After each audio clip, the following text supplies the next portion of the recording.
I've always had that dream of like, how can you create something that can operate while you're sleeping? Yeah, is there really a problem if you can't take a vacation? Yeah. Why? If you don't do this, the alternative is you're going to be like this the rest of your life, and you're going to miss out on some of life's most precious moments. Because everyone talks about impact. Yeah. Everybody wants, impact. That's like the biggest buzzword, especially in home service. Hey, I want to make an impact. How can you make an impact and have peace at the same time? We are at the EOS Conference, and Benny is keynoting tomorrow. And it could be up to, what is it, like 2,000 people? There's 2,000 people here. That's going to be incredible. I paid $2,200 a ticket. This isn't your average, this isn't like a roofing conference. Yeah. You know, there's no promo deals at the last minute to get in. Oh, yeah. And that's a real 2,000 people. A real Tim! Yeah, there's a real 2,000 people here, and every seat will be full. And there'll be standing room in the back. Yeah. So we're talking about why you can't take a vacation in your business. And we've all been there, right? And ultimately, sometimes I feel like I'm there. So I'm trying to learn from you, Benny. I know that you're honestly the epitome of the opposite of that, where I feel like you are pretty good about taking time away from your business. In fact, you've removed yourself for periods of time from your business completely in a way that allows you to have a life outside of work. And I think so you're an interesting guy in that way, probably more interesting than a lot of entrepreneurs in that particular way.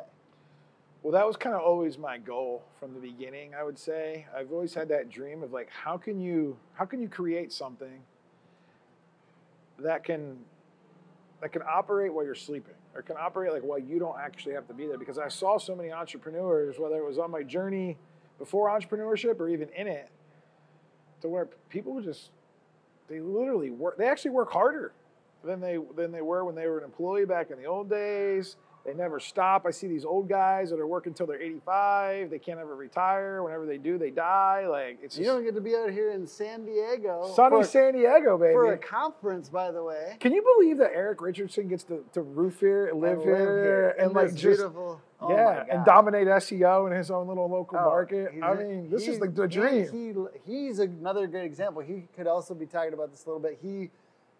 I think he's like 7 million or something like that, but he takes a lot of time away from the money. The numbers don't see. That's the other thing in roofing. Everybody loves to talk about that revenue number. Yeah. Whether you're 3 million, 5 million, 10 million, 100 million. I know I do. Well, and again, they're fun, sexy numbers to talk about. But what no one else talks about is, you know, you have the revenue number, you have the profitability number, and then you have how many days and how many hours are you actually spending in your business, or even on your business. Mm-hmm. And that's another, I feel like, flex move. And so I guess you're right. That's where I kind of have focused it, you know, because there's three things: revenue, profit, and then time. And because also Eric flexes that he's like, I'm out surfing. He's like, I'm not sitting there. I'm not going to work 70 hours a week. I'm doing this amount, and then I'm going to go surf. And he knows what freedom looks like to him, and you know what freedom looks like to you. Gino Wickman has a new book out called Shine. And in there he talks about the 10 disciplines for maximizing your energy. And one of the disciplines is know your work capacity. Know how many hours a week that you should work, and know how many days a year you should work, and fit in that container. And for him, he says he's trying to work about 150 days a year. Or I think it's either he's working 150 or taking 150 off. I can't remember.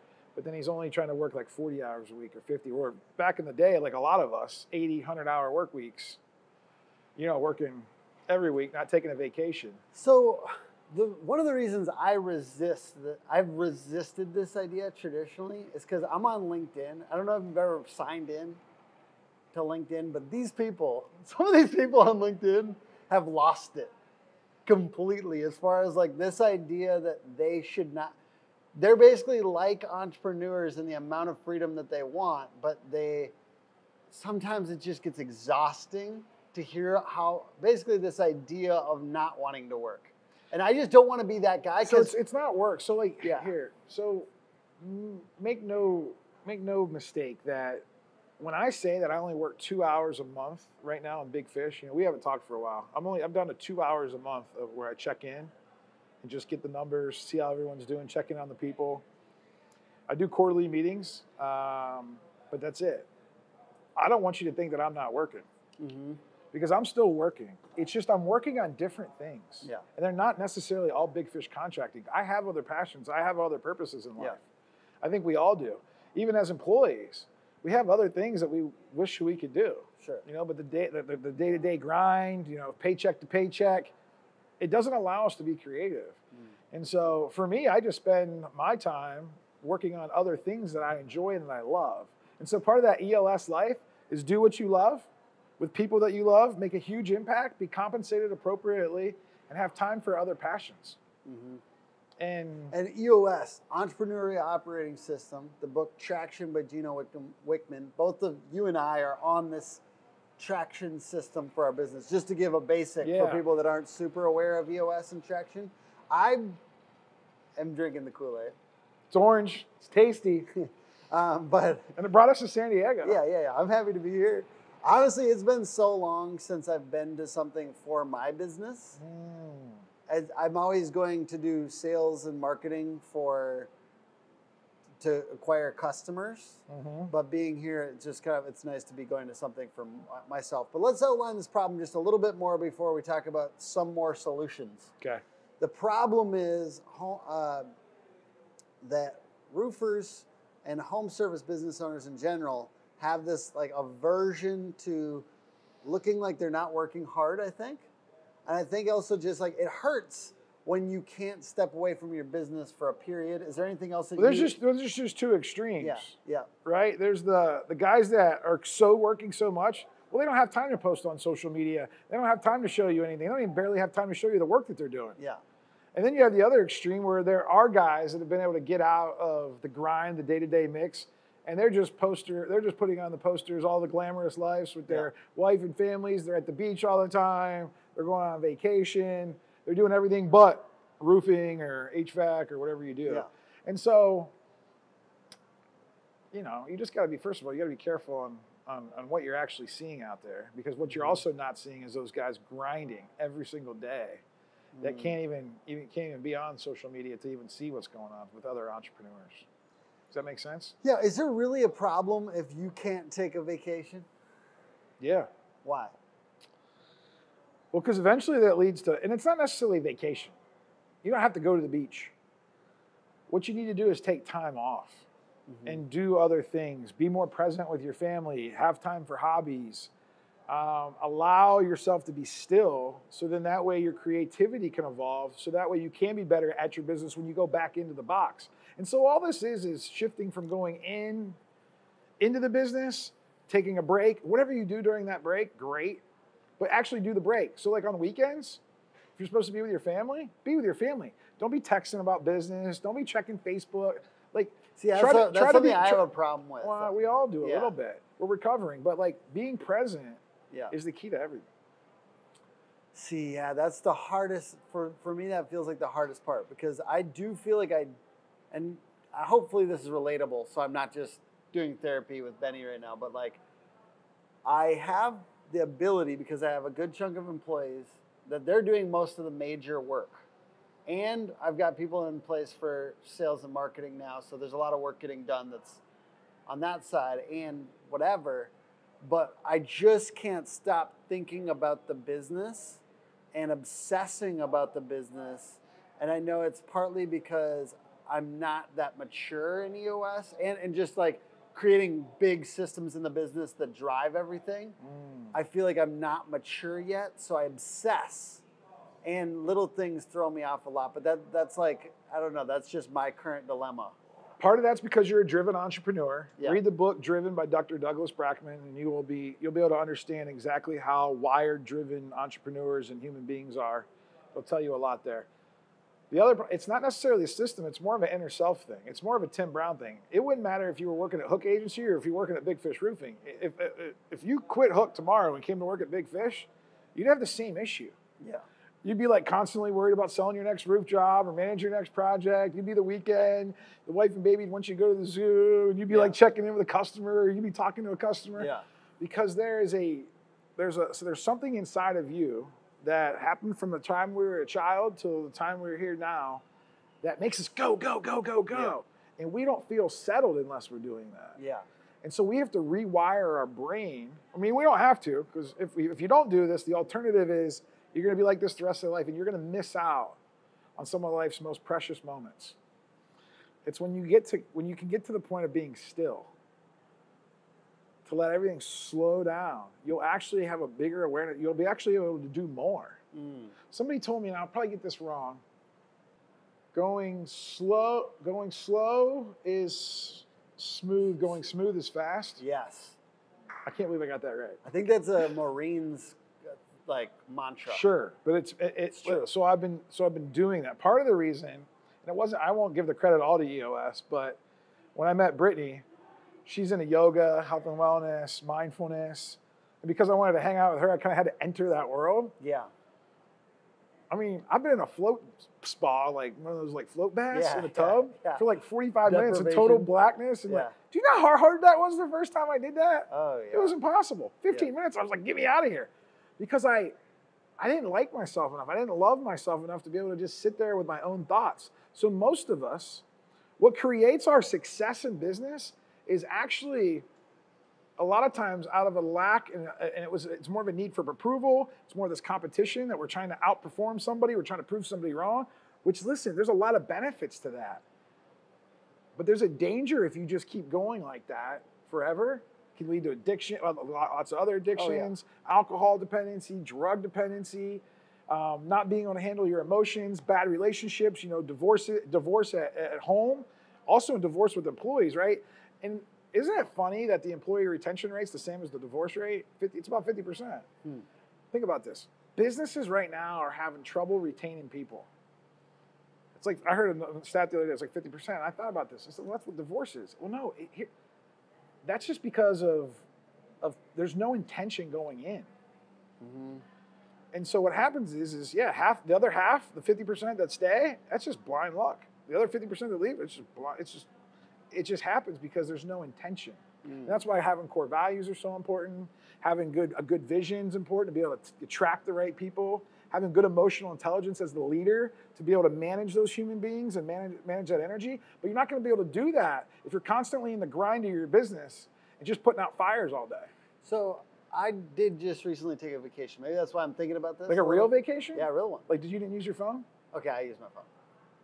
I did post on social media. So he wasn't actually present on vacation. Oh, I was most of the time. Anyways, all right, that's all right. I saw baby steps. I saw a baby whale jump over a sunset, and I swam with turtles, which was incredible. After getting done with that vacation, I felt refreshed, and I felt like I could make better decisions, and I felt more relaxed in my decision-making process around my business. Which, yes, a lot of the times you're talking about better work, because some of my work is just busy work and kind of junk work that I'm doing because I'm anxious. Yep. Junk work. But the hard part is, let's say I haven't taken a vacation. Let's say it's been a year or 4 years for you since you've taken a vacation. What would you recommend to people? Would you say just do it, even if it's hard? I would say, first of all, get yourself a therapist or a coach or somebody that can help you ease into that. Because, like, if you just hang up this podcast and be like, all right, I'm going to go do it, there's a high success rate that you're going to end up like me or Tim on our first couple vacations, where we're literally actually working probably more, and our wife and our kid hate us more than they probably. And so I would say just ease your way into it, kind of prepare for, and just call it a clarity break. Like, you don't have to go on vacation.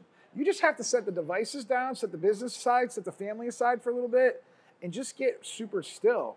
And again, a way to do that is meditation. Mindfulness. I know it's going to sound woo-woo, but like yoga. Again, you can go to these classes, these hour-long classes. You can pay $15, $100, and go and like. I feel like you're really challenging some roofers right now to. And I'm just letting you know, you don't have to do this. And if you like the way that your life's going right now, and you like the path that you're on, and you think that's great, keep going. I know you talk to a lot of contractors. Have you gotten some people into this stuff? Like, a few. A few. Yeah, it's not. Because I feel like there's a whole song about it. Yeah, if you're not into yoga. But here's the thing, though. People come whenever they experience a pain. Yeah. Once they're sick and tired of being sick and tired, And once something, usually what happens, it takes some type of rock bottom moment. Whether it's in their business, whether let's just say they lose a bunch of money. Let's say a bunch of people leave. Maybe at home, they have to go through a divorce, somebody dies. Like something tragic usually has to happen for any of us to be still, right? Because it's in that moment of hitting rock bottom that you actually are forced stillness upon you. And that happened to me a couple times in my life. And so it wasn't that I was intentional with being still. It was after God smacked me in the ass a couple times and knocked me down that I then started like I don't want to wait till something bad happens to become still. Yeah. And so now, and again, I'm not still. I should meditate every day. I don't. Like I'm still on the path. But yeah, being still is definitely one of the 10 disciplines that Gino talks about in his new book, Shine. Shine. Maximizing the 10 disciplines to harness your energy, because we have so much energy, us driven entrepreneurs. You love books. Well, you know why they changed my life? Because I was sick and tired of being sick and tired. I died in 2017 of a drug overdose. And so after that, it took me 3 years to I was kind of blind. I was kind of still afraid to ask for help, afraid to share my story. COVID then happens. That was another pause, different kind of pause, but another pause. I looked around in my life. I didn't like it. I said, it's time to make some changes. So I met Brittany, started getting me into the health and wellness. And at the same time, then I had a lot of challenges in my business. And so somebody introduced me to the book Rocket Fuel, an EOS book. And then I went heavy into that, and I just realized, man, there's a way out. There's a way to be free, to maximize your impact and also be at peace at the same time. Because everyone talks about impact. Yeah. Everybody wants, impact. That's the biggest buzzword, especially in home service. Hey, I want to make an impact. How can you make an impact and have peace at the same time? How? Tell me how, Benny. Contractors love the catch-all because it makes every single one of their roof builds easier and more profitable. Protective netting wraps facade and landscaping to prevent from left-behind nails and damage. Homeowner referrals bring you more jobs, and insurance supplements bring you more profits. But my favorite part, the branding. I'm honestly, dude, I actually am incredibly impressed by your ability to take time away from your business and the fact that your business runs on its own. And I know that for some people that aren't into EOS, maybe they're not willing to jump into it, but talk to me about some of the systems maybe within it that you feel were the most impactful for you and why you're able to take time away from your business. First of all, I was hiring an integrator, somebody that was wired differently than me, but also had the same core values. The next was having a basic accountability chart, understanding integrator. Sorry, I'm going to demystify EOS words for non-EOS people. Integrator, you've got the visionary, somebody that's usually kind of hard charging, has a big idea. Integrator often is a little bit more detail oriented. Sometimes visionaries start stuff, integrators finish it. Yeah. You get somebody that's really detail oriented and really usually good at accountability. Good at profit and loss, good at managing people, leading people, accountability. They're very logical. Excuse me for... No, that's great. Yeah. Because again, as a visionary and as a CEO and as an entrepreneur, we're not wired with those other things, but you need those other things in business to be successful. That's why, because you can only go so far. Because I can't be I'm only one person. I don't have all the superpowers to be successful. The problem is most of us start from scratch with nothing, so we just think that hard work is going to be enough to get us to where we want to go, and that's not the truth. It's it takes a team, it takes a village of different people with different superpowers. So that's number one. Surround yourself with people that are different than you, but also have the same values as you. Okay? Number two is making sure that you know all the roles in your business and who's doing what, so then that way everyone's clear on what they're doing. So that way someone can say, yes, I'm going to be the best salesperson. Well, I'm not going to be the best salesperson, the best accountant, and the best project manager, because that's when the wheels start to fall off. And that's why employees leave, because they just want to be good at one thing. And then you throw 3 other things, and then they feel like they're losing. You think that they're losing. It gets weird. You either fire them or they quit, and you wonder what happened. And so having that accountability chart with the roles and responsibilities, that was crucial. The other thing was having a regular meeting cadence and knowing how to run meetings effectively. Because if you're anything like me, you would only do meetings usually out of need. It was more of a reaction thing than being proactive. And a lot of times those meetings, if they didn't have a good agenda, could kind of just either go on forever or not really have a lot of purpose. So learning how to do an appropriate L10, we call that in EOS, an L10 meeting was huge. L10, level 10, most meetings are like a 6. Yeah. A level 10, you're intentionally trying to create a very, very good meeting that starts on time, ends on time, has an agenda, has takeaways, who's next steps. So those were those launched it. Yeah. When I started doing that at the end of 2020 and the beginning of 2021, I went from salesperson to CEO almost overnight. Because now I had a basic framework. I mean, I looked way smarter than I actually probably was and like actually good at this stuff. But I was just following these simple principles, but the consistency is the hard part. Because you know how many times that, I don't know, say there was a house on fire, but like, you know, roof job goes bad. Yeah.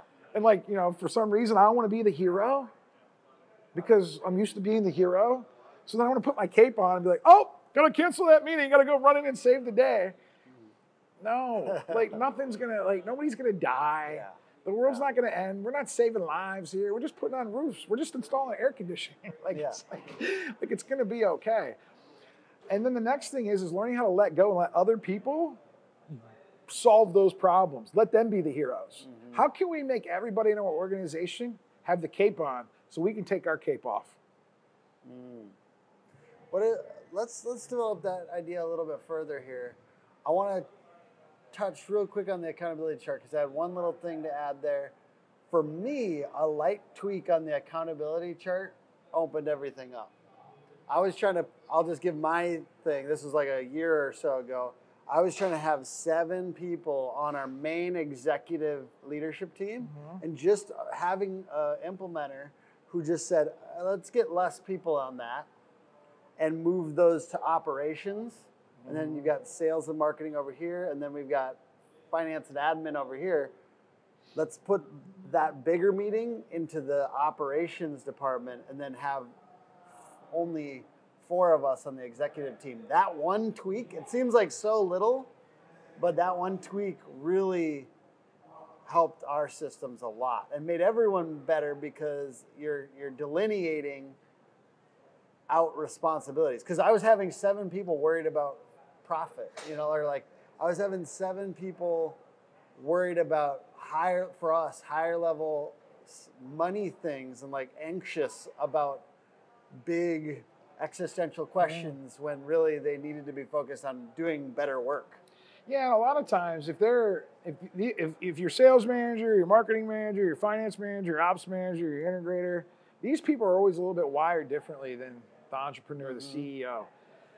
They only have so much capacity and they really want to do a good job, and so they only have so much time in the day. And if you got them in these other meetings that they don't really need to be a part of, and you can put them in a meeting that's going to be more meaningful, and you can also then give more responsibility to the actual role they're supposed to be the best in the world at, you're going to help them out. And so that's definitely a smart way to do it. I think that this bridges the 2 topics here because we've got people.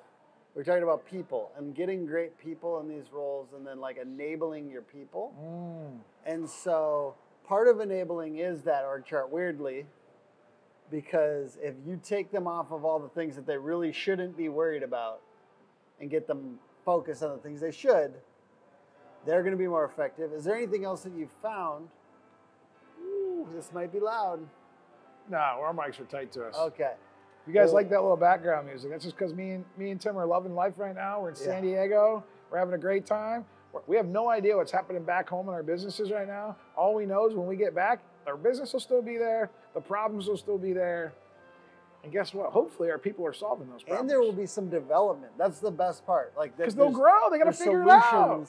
There's solutions getting developed without our direct involvement, which is a major transformation in any company's business. So if you're experiencing that now, I want to just say congratulations. Well, and one of the things that I've been really talking about a lot in our mastermind that we have, the arena, I do this thing called letting go. It was just a little commercial of music. Sorry. That was it. Yeah, just a little, So it's called letting go because most of us, we hold on to everything because we're the hero. And so we're trying to solve everything and put all the problems out. And so we actually have never been wired to learn how to just let go and be still because that doesn't feel safe to us. And so how do you let go continuously? Because I don't believe until you let go, your company can grow. You have to let go to grow. And you have to be able to trust other people. And a lot of us, because we've been crapped on our whole life, punched in the face, beat up, told we're not good enough, we're not loved. Wedgies. Yeah, wedgies. Yeah. So we hold on to everything, and we're afraid. It's hard for us to trust. And some of us are too trusting because we just want to trust everybody, and that can be a downside too. But letting go responsibly is the key to being able to grow. Because here's the thing: you want to empower your people to be able to rise up. Because if you're always at the top of the food chain, you're always going to be at the top of the food chain, and Sally or Michael aren't going to be able to rise into that spot. And so you got to get out of the way so people can level up. Yeah. I like it's Grant Cardone. I know that he's fallen out of fashion in some circles. Oh, it depends on what circle you're in. I like the guy. So he talks about new problems.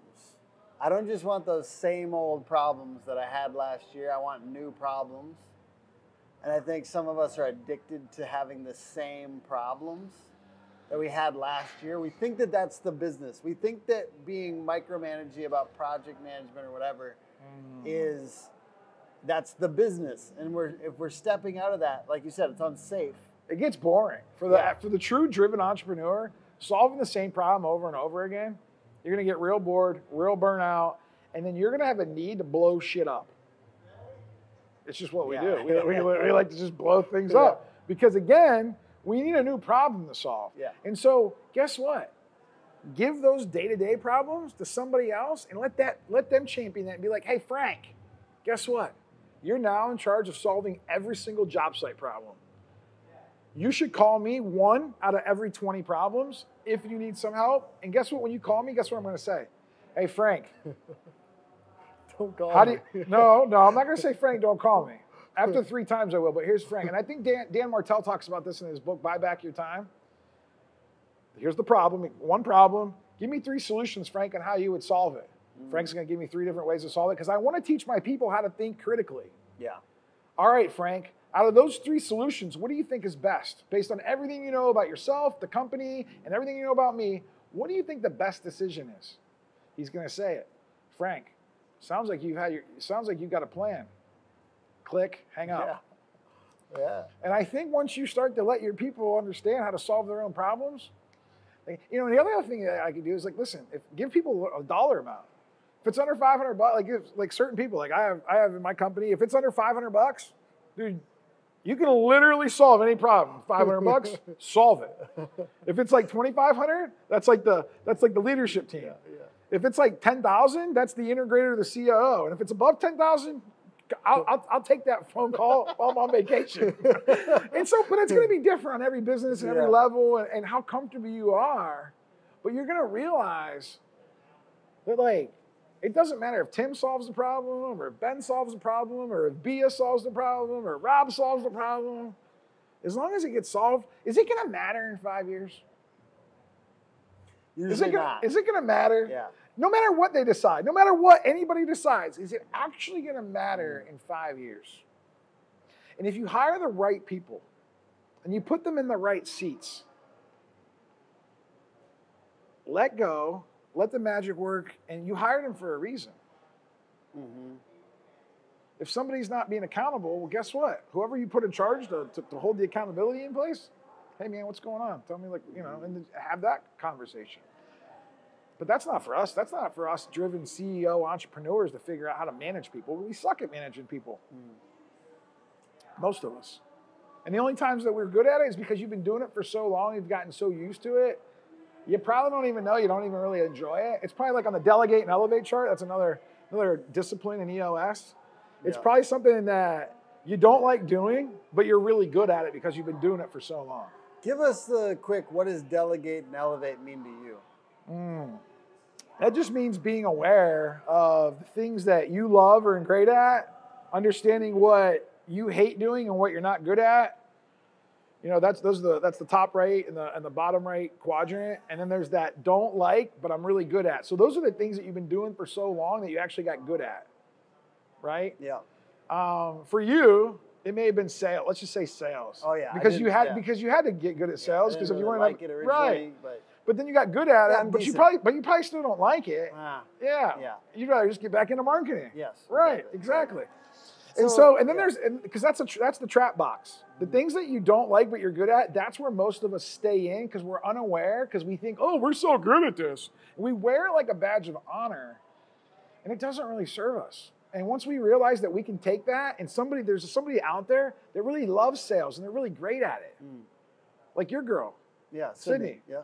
She loves it. She's great at it. Mm-hmm. She'd much rather do that than go on Facebook and market the company and come to this, you know what I mean? And do all this.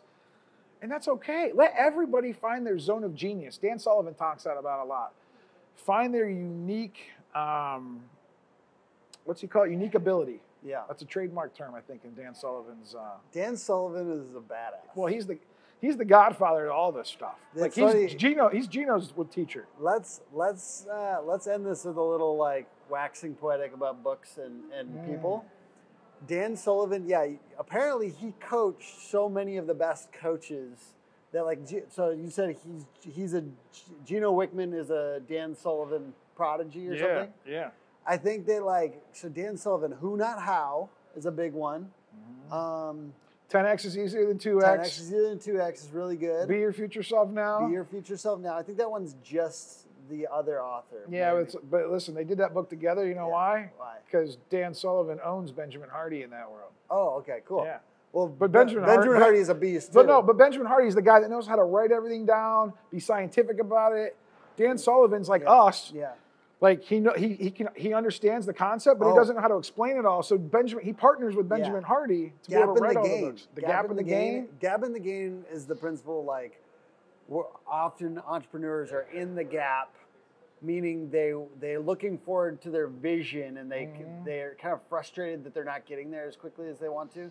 And the gain is how far you've come in the last couple of years, and really looking at that more often and helping your people looking at that. That's more the gratitude side. Gratitude. Most of us don't. And again, when you get still and you focus on the things that you're grateful for, when you come out of that silence or when you come out of that stillness, you're going to be on fire. Yeah.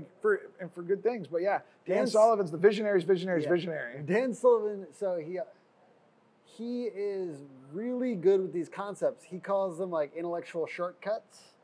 And I really think that once you kind of get not addicted, let's use more positive language. Into the rabbit hole? Once you get into the vortex? Ramped up on all these intellectual shortcuts, they do help you move quicker in your entrepreneurial journey. And then he also, what I realized too is Dan Sullivan, before Benjamin Hardy, has all these little mini workbooks that are available on Audible and stuff like that are really short books. Yeah, with pictures and graphs and little cool things. Kind of mini books. And then once he got Benjamin Hardy, then he started to write these more full-length ones. Benjamin Hardy is like the Simon Sinek. He just explains everything very beautifully, simply, and puts a lot of context and a lot of explanation. Yeah. I don't know what's happening here. They're maybe kicking us out here soon. But Benjamin Hardy, man, that man spoke here at this conference last year. Oh yeah. Oh, that talk changed my life. Oh yeah. So I was at a conference with him and I got to go meet him and he goes, this is a weird a little guru moment or something like that. I met him and he's like, hey, what's your big 10X goal? And I was like, 35 million marketing, 40 million marketing agencies. And I'm like, he's like, when do you want to do that by? I'm like 15 years. He's like, what if you could do it in 5? Or what if it could be 350 million? Yeah. And all of a sudden I was like, oh, you meet your hero and then he tells you something crazy and you're like, oh God. If you truly believe in what you're doing and you want to be the best version of yourself and you want to build a great organization, there's no other place to do that besides the Roofing Academy.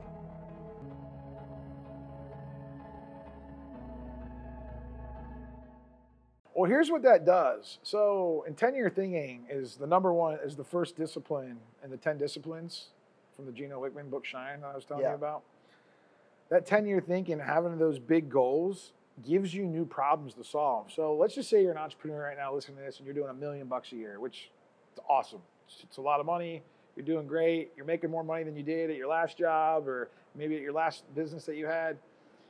And we think about how to do $2 million the next year, right? Because our brain thinks linear. We have that 2X thinking.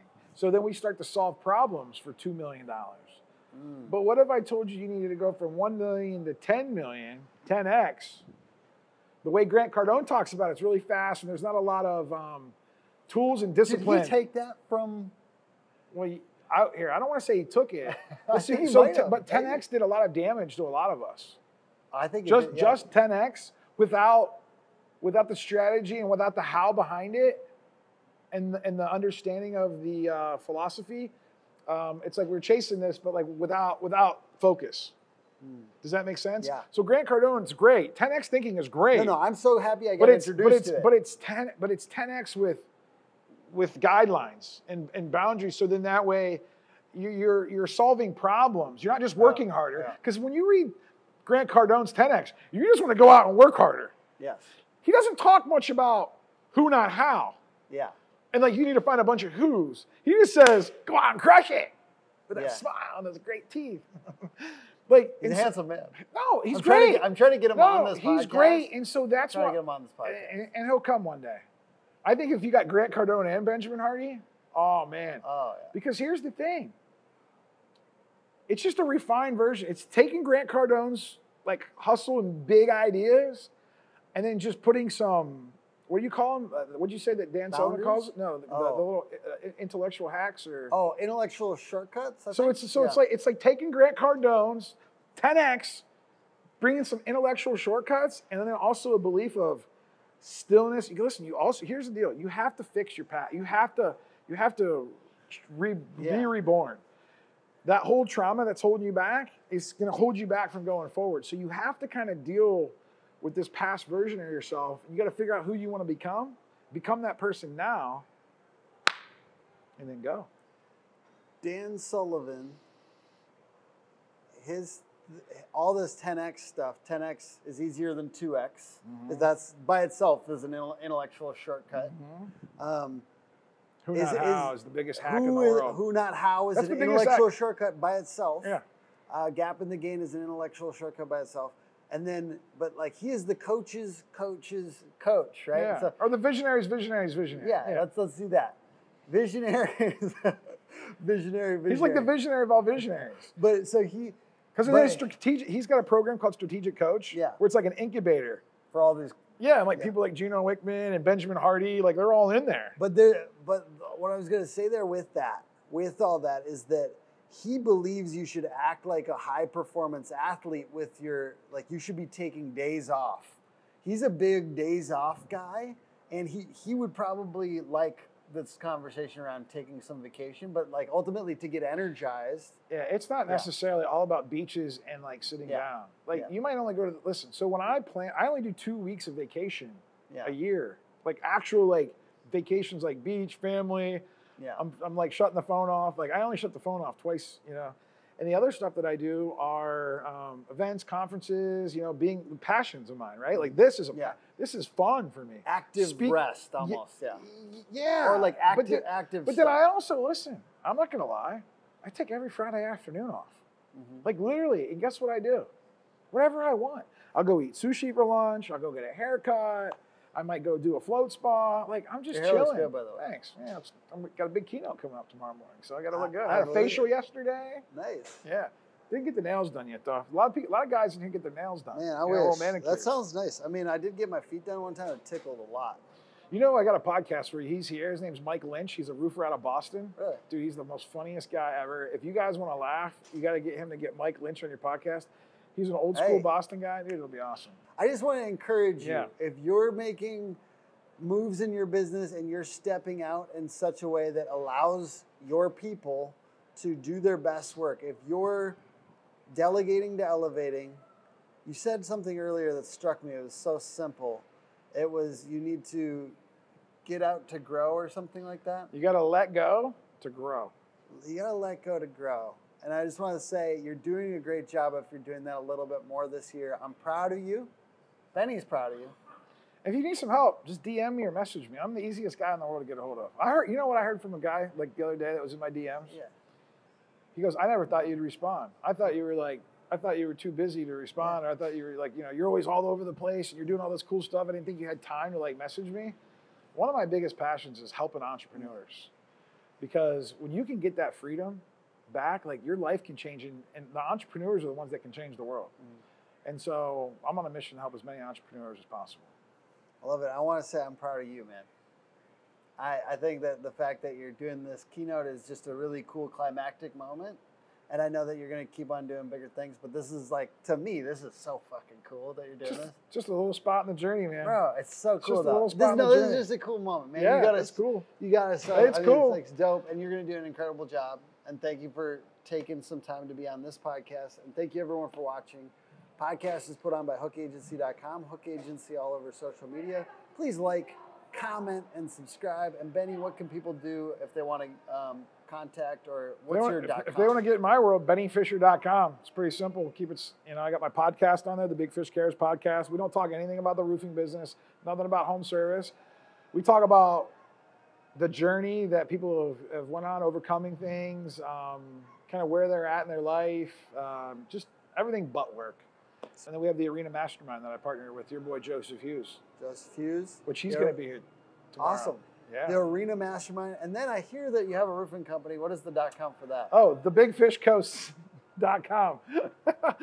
But like none of your listeners are going to care about, they're not homeowners. They're not homeowners. Thebigfishco.com. We're going to link to that in the description. Tim tells me that's a good little hack. You should definitely do podcasts and get your link in the podcast. Appreciate you, bro.